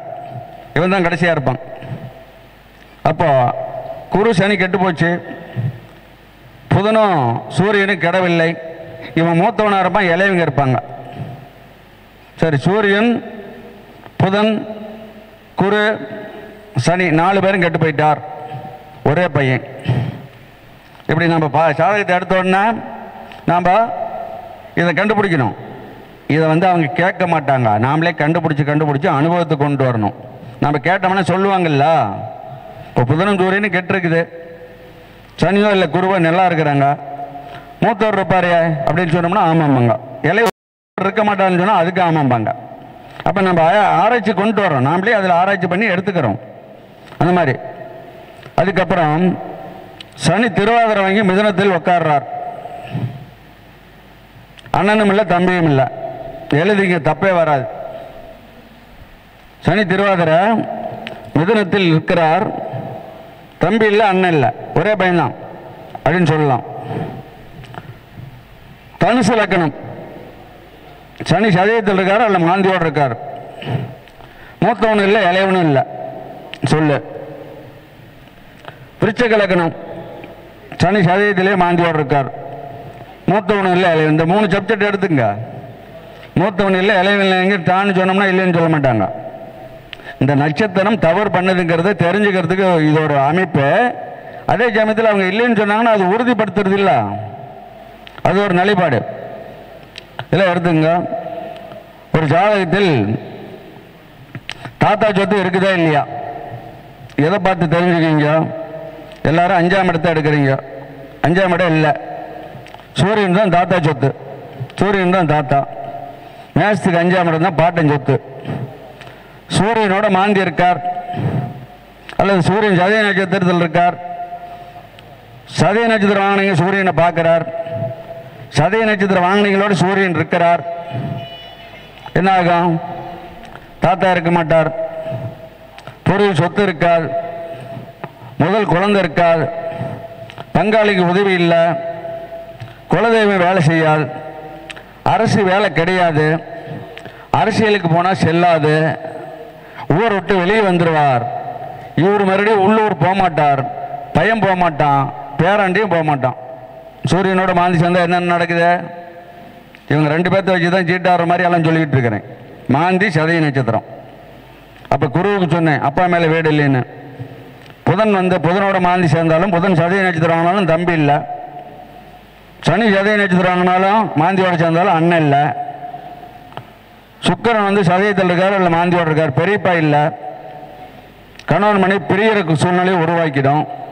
அப்போ இந்த மாந்தி சதய நட்சத்திரம் எடுத்து நீங்கள் பேசி பழவுங்க, சாதகத்தை எளிமையாக கொண்டு போயிடலாம் அப்படிங்கிறதுக்கு ஒரு அமைப்பு இருக்குது. ஒரு சாதகத்தில் சுக்கிர நட்சத்திரம், செவ்வாய் நட்சத்திரம், சந்திர நட்சத்திரம் எல்லாமே அவுட்டில் இருந்துச்சுன்னா அவங்களுக்கு சொந்த வீடு ஆயுள் காலம் மட்டும் கிடையாது, சொந்த வீடு இல்லை. ஒரு பிள்ளைங்க சாதகத்தில் குரு மாந்தியோடு இருக்கார், தந்தை மேலே கரையும் பண்ணக்கூடாது, பண்ணனா வித்து போயிடும். குடும்ப தலைவர் அப்போ தான் ஒரு இடம் கண்ணே பொண்ணுன்னு வாங்குவாங்க. அதை அந்த சாதகத்தை ஒழுங்காக போய் பார்த்து ஜோசியக்காரோட தெரிஞ்சுக்கிறது இல்லை. அங்கே கொண்டுகிட்டு போனாலும் மாந்தியை பற்றி அவங்களுக்கு தெரியாது. அப்போ அவங்களும் சொல்ல மாட்டாங்க. மாந்தியை பற்றி தெரிஞ்சாதான்னு சொல்லுவாங்க, தெரியாது சொல்ல மாட்டாங்க.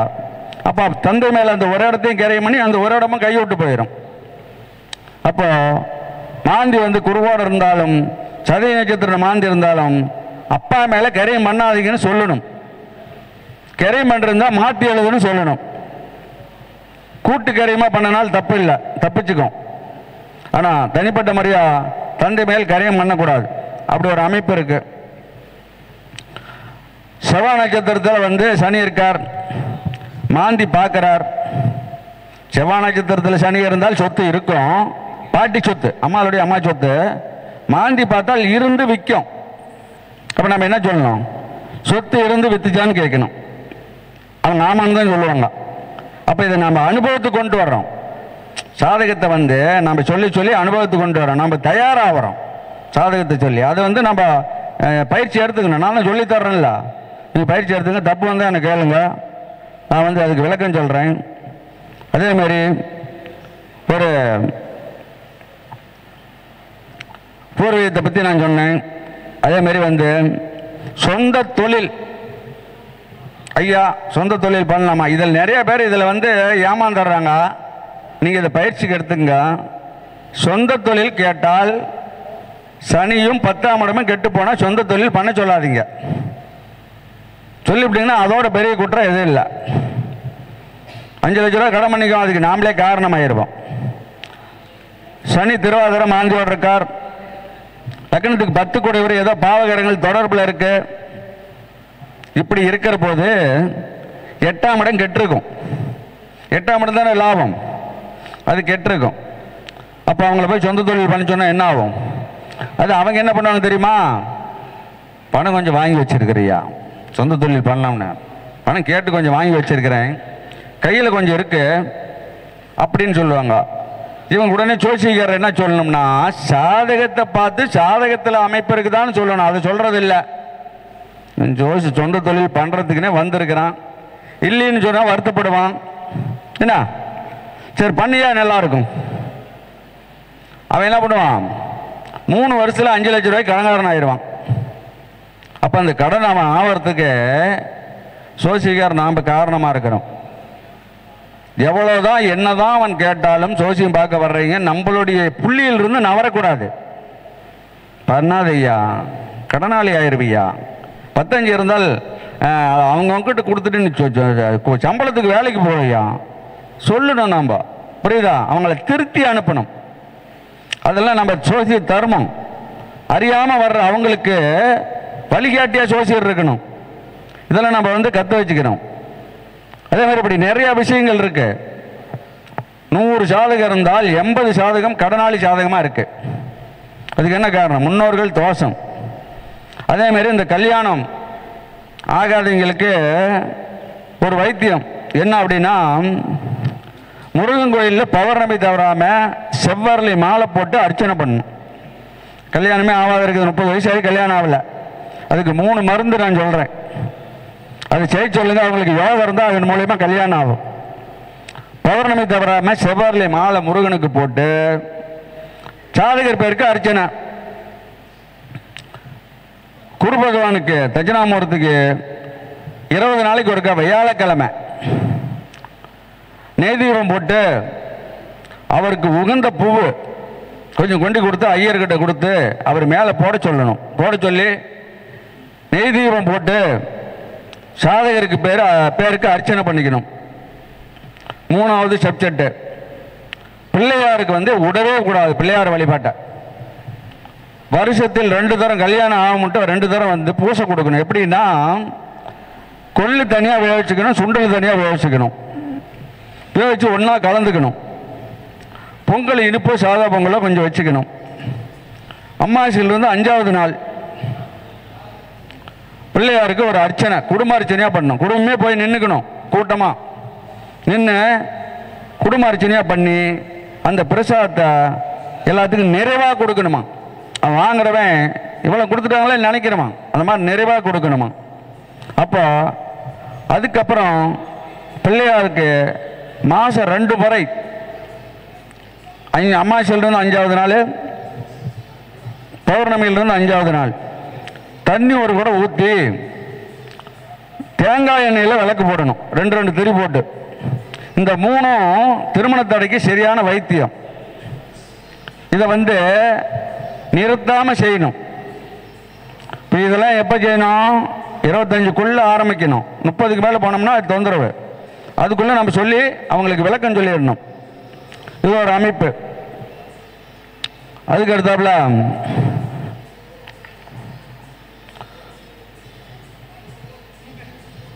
அடுத்தாப்புல பாருங்க, இந்த திருமண தடைக்கு விளக்கம் சொன்னேன். ஒரு 20 நிமிஷம் பேசிட்டா. இந்த திருமண தடைக்கு விளக்கம் சொன்னேன். ஒரு குடும்பத்தில் குடும்ப தலைவன் சம்பாதிப்பாரா இல்லையா? எப்படி கண்டுபிடிக்கிறது? மேஷத்துக்கு 4ஆம் இடமும் லக்கணத்துக்கு 4ஆம் இடமும் கெட்டுவிட்டால் குடும்ப தலைவர் ஆயுள் காலம் மட்டும் சம்பாதிக்க மாட்டார். இதெல்லாம் புள்ளி விவரமான கணக்கு. அப்போ இது ஏன் 4ஆம் இடத்துக்கு கொண்டு வர்றேன்? வேணும்ல, அதுக்கு விளக்கம் வேணும்ல. மேஷத்துக்கு 9ஆம் இடம் அப்பா, அது தனுசு. எப்பயுமே அப்பா அம்மாவுக்கு சூரியன் இது குருவியும் சந்திரனையும் தான் எடுக்கணும். சூரியனை அப்பாவுக்கு எடுத்தால் அது தப்பு, சரி வராது கணக்கு. குருன்னா அப்பா, சந்திரனா அம்மா. இதை நீங்கள் ஆய்வு பண்ணி இது உண்மைதாங்கிறதுக்கு ஒரு ஆதாரம் கொடுக்குறேன், அதையும் தெரிஞ்சுக்குங்க. குரு சந்திரன் ரெண்டு பேர்த்தையும் மாந்தி தொடர்பு, ரெண்டு பேர்த்தையுமே மாந்தி தொடுது. தந்தை இருக்க மாட்டார். தாயின்னா சந்திரன் சொன்னேன். அந்த சந்திரனையும் சனியும், சனி தான் அம்மாளுக்கு ஆயுள்காரன், இவங்களை ரெண்டு பேர்த்தையும் இந்த மாந்தியோ சதய நட்சத்திரமோ தொடர்பில் இருக்கு. அம்மா இருக்காது. இதுதான் ஆதாரம். குரு தான் அப்பா, சந்திரன் தான் அம்மாங்கிறதுக்கு இது சரியான ஆதாரம். சூரியனை அப்பாவுக்கு எடுத்து பேசாதீங்க, தப்பு வரும். சூரியனா பாட்டன் தான், சூரியனா முதல் குழந்தை தான், சூரியனா ரெண்டாவது தம்பி. இதுக்கெல்லாம் எடுங்க. ரெண்டாவது தம்பினா சூரியன் தான், இப்படி எடுத்துக்கணும். இப்படி எடுக்கிற போது நமக்கு தப்பு வராது. அதேமாரி ஒரு குழந்தை இருக்கும், அடுத்த குழந்தை 5-6 வருஷம் ஆகி பிறக்காது. பிறக்குமா பிறக்காதுன்னு அந்த கேள்வி கேட்டால் அதுக்கு பதில் சொல்லணும்ல. நாம் அதுக்கு சாதாரண கணக்கு தான், கடினப்பட வேண்டியதில்லை. குழந்தை ஜாதகம், ஒரு குழந்தை இருக்குது, அந்த குழந்தை ஜாதகத்தில் சூரியனும் புதனும் கெட்டு போனால் அடுத்த குழந்தை இல்லை, இவ்வளோதான். வேற எதையுமே பார்க்க வேணாம். குழந்தை ஜாதகத்தில் புதன்னா இளைய சகோதரன், அடுத்த சகோதரன் வந்து சூரியன். இந்த ரெண்டு பேர் கெட்டு போயிட்டா சகோதரன் இல்லையா? சரி, இப்படி பார்க்குறோம். அப்பா அம்மா ஜாதகத்தில் அடுத்த குழந்தை இல்லைங்கிறத எப்படி கண்டுபிடிக்கிறது? சூரியன் நல்லா இருப்பார், சுக்கிரனும் குருவும் கெட்டிருப்பார், வேலை முடிஞ்சது, அவ்வளோதான். அவங்க ஜாதகத்துலேயும் குழந்தை இருக்காது. அப்போது ஒரு குழந்தை பிறக்குமா பிறக்காதுன்னா நாம் இவ்வளோ எளிமையாக எடுத்து சொல்லிடலாம். சரி, பிறக்கும், அடுத்த குழந்தை பிறக்கும் அப்படிங்கிறது எப்படி கண்டுபிடிக்கிறது? 5 வருஷம் ஆயிடுச்சு, மறுபடியும் பிறக்கும். புதன் கெட்டு போச்சு, சூரியன் செவ்வாய் நட்சத்திரத்தில் இருக்கார் அல்லது சனி நட்சத்திரத்தில் இருக்கார். செவ்வாய் நட்சத்திரத்தில் அடுத்த குழந்தை பெண் குழந்தை பிறக்கும், எத்தனை வருஷம் ஆச்சுனாலும் பிறக்கும். சனி நட்சத்திரம் வாங்கினா ஆண் குழந்தை பிறக்கும், எத்தனை வருஷம் ஆச்சுனாலும் ஆண் குழந்தை பிறக்கும். பிறக்குங்கிறத சொல்கிறதுக்கு ஒரு கணக்கு, பிறக்காதுன்னு சொல்கிறதுக்கு ஒரு கணக்கு. இதெல்லாம் கடினமாக இருக்கா? ரொம்ப எளிமையாக இருக்குது. நான் எளிமையாக தான் ஜாதகத்தை சொல்லுவேன். அப்போ தாய் தந்தைக்கு 4ஆம் இடம் 2 அவள் கெட்டு போனால் அப்பா சம்பாதிக்க மாட்டார்னு சொன்னேன். அந்த 2 4ஆம் இடமும் நல்லா இருந்தால் தந்தை வந்து குடும்ப தலைவராக வாழ்வாராம். எவ்வளோ நாளைக்கு? ஆயுள் காலம் மட்டும். அவர் வேலையை கடக செஞ்சுக்கிட்டே இருப்பார், செய்யறதுக்கு வழி விடும் கிரகம். அப்போ இது நாளும் கெட்டு போன 2 நாளும் கெட்டு போனால் அந்த குடும்பத்தில் யாராச்சும் ஜாதகமாக வந்தால், ஐயா அவரை துன்பப்படுத்தாதீங்க ஐயா, அவருக்கு அமைப்பே அவ்வளோதான். எப்படி அதை நாம் சீர்திருத்தம் பண்ணணுமா? என்னையா சம்பாதிச்சு அப்படின்னு பையன் கேட்பான், புரியுதா? எங்கள் அப்பா ஒன்றுமே சம்பாதிக்கலாம் வந்து ஜாதகம் சொல்லும்போது அது ஒரு குறைய சொல்லுவான். நாம் என்ன பண்ணோம்?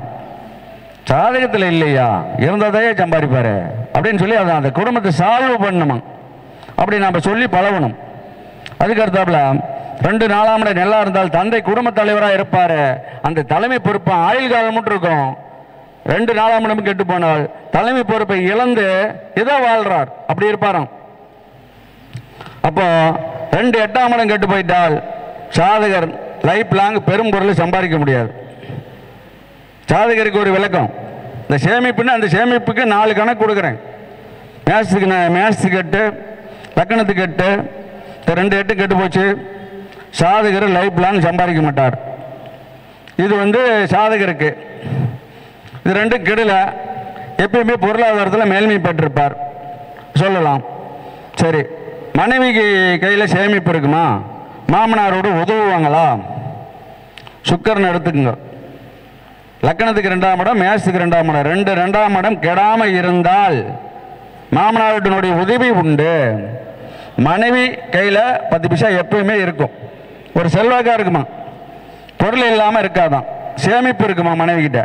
அப்போ மனைவிக்கு சேமிப்புன்னா மேத்ஸுக்கு 2 லக்கணத்துக்கு 2 அப்படிங்கிறத மறந்துட வேணாம்.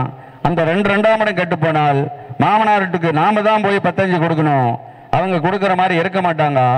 அப்படிங்கிறத நீங்கள் சொல்லி சொல்லி அனுபவத்துக்கு கொண்டு வாங்க, தப்பு வராது. அம்மாவுக்கு சேமிப்பு எத்தனாம் இடம்? 11ஆம் இடம். சரி, அம்மாவுக்கு சேமிப்பு எப்படி 11ஆம் இடமா கொண்டு வர்றேன்?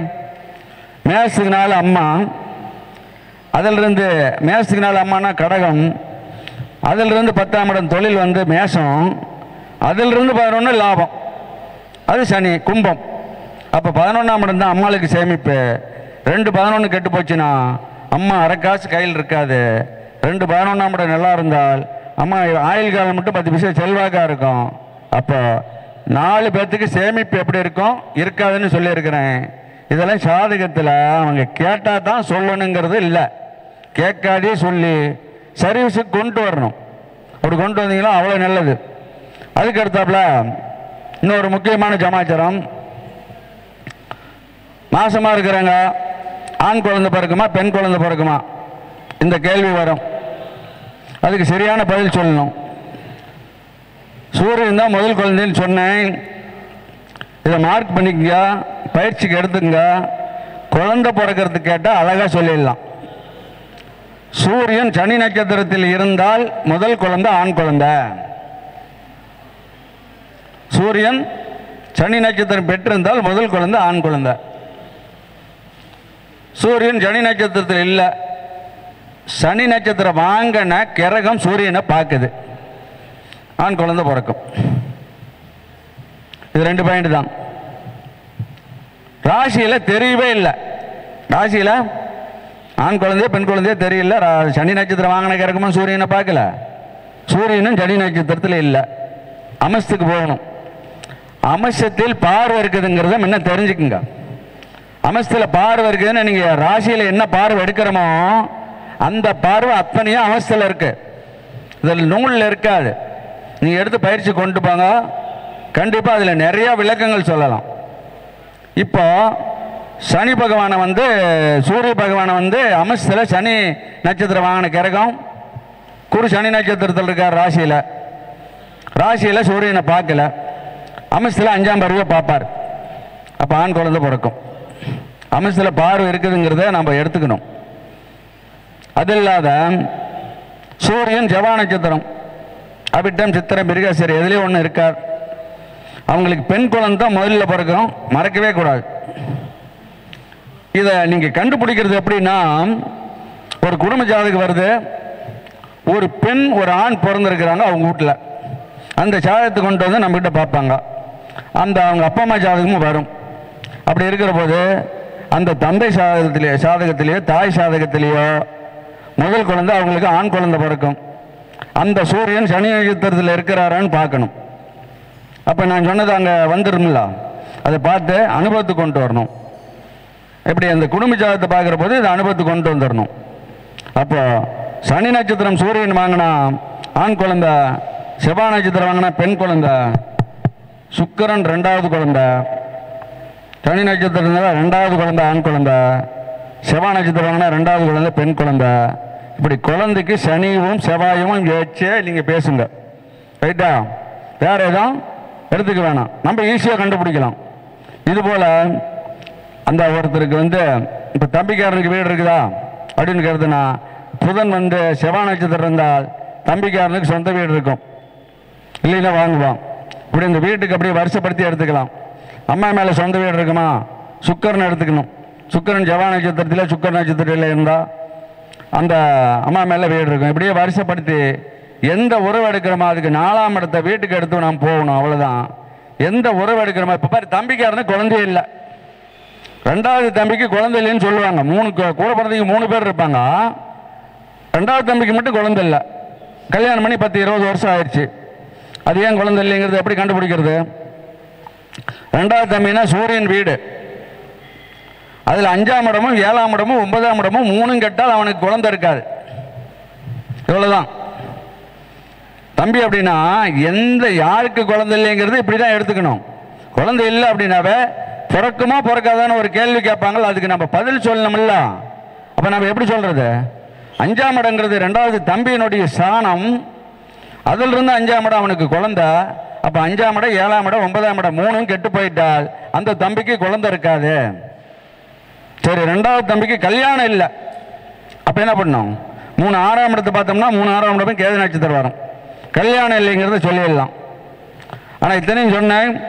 அதுக்கு அடுத்தப்ப இந்த திருமண தடைக்கு மட்டும் நான் கடைசியாக சொல்கிறது என்னன்னா, திருமண தடைக்கு மட்டும் 22 வயசுலேருந்து 25 வயசுக்குள்ள வர்ற ஜாதகத்தை கொஞ்சம் ஆய்வு பண்ணி நான் சொன்ன கருத்துக்களை யோசித்து சடான்னு சொல்லிவிடாதீங்க. 30க்கு மேலே கல்யாணம் பண்ணணுன்னு மட்டும் சொல்லாதீங்க தயவு செய்து.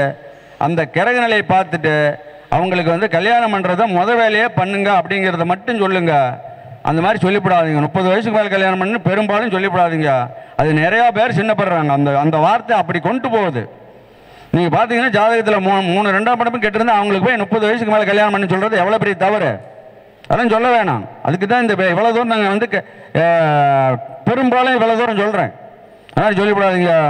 நாம் ஜாதகம் பார்க்க வர்றவங்களுக்கு நாம் யோகமாக இருக்கணுமோ ஒழிஞ்சு அவயோகமாக இருக்கக்கூடாது அப்படிங்கிறத நல்லா தெரிஞ்சுக்குங்க. நான் வந்து இத்தனையும் சொன்னேன். இன்னும் வந்து நிறையா இருக்குது சொல்கிறதுக்கு. மீண்டும் உங்களிடத்தில் நான் வந்து நிறையா சொல்ல கடமைப்பட்டிருக்கிறேன். நிறையா சொல்கிறேன். சாதகத்தில் என்ன சந்தேகம் வருதாலும் எனக்கு கேளுங்க, விளக்கம் சொல்கிறேன். நான் தயாராக இருக்கிறேன். அதேமாரி என்னுடைய இருப்பிடம் வந்து பள்ளிப்பாளையம், ஈரோடு பள்ளிப்பாளையம், அக்கராகரம் எழுதிக்குங்க. இருப்பிடம் ஈரோடு பள்ளிப்பாளையம், அக்கராகரம். என் பேர் R Murugesan. Phone number 750 22 15 692. Doubt இருந்தால் என்ன டவுட் இருந்தாலும் என்னை கேட்டு தெரிஞ்சுக்குங்க. மறைவு ஸ்தானத்தை அதிகமாக எடுக்காதீங்க. மறைவு ஸ்தானத்தை அதிகமாக எடுத்தோம்னா சாதகம் சொல்ல முடியாது. நான் இவ்வளோ நேரம் பேசினேன். திதிசூனி எடுக்கலை, வக்கரகை எடுக்கலை, பாதகஸ்தானம் எடுக்கலை, மறைவு ஸ்தானம் எடுக்கலை, முடக்க ராசி எடுக்கலை, எதுவுமே எடுக்கலை. சாரத்தை ஒன்றை வச்சே ஜாதகம் சொல்லிட்டு இருக்கிறேன். அதே மாதிரி நீங்களும் சாரத்தை எடுத்து சோசியம் சொல்லுங்க.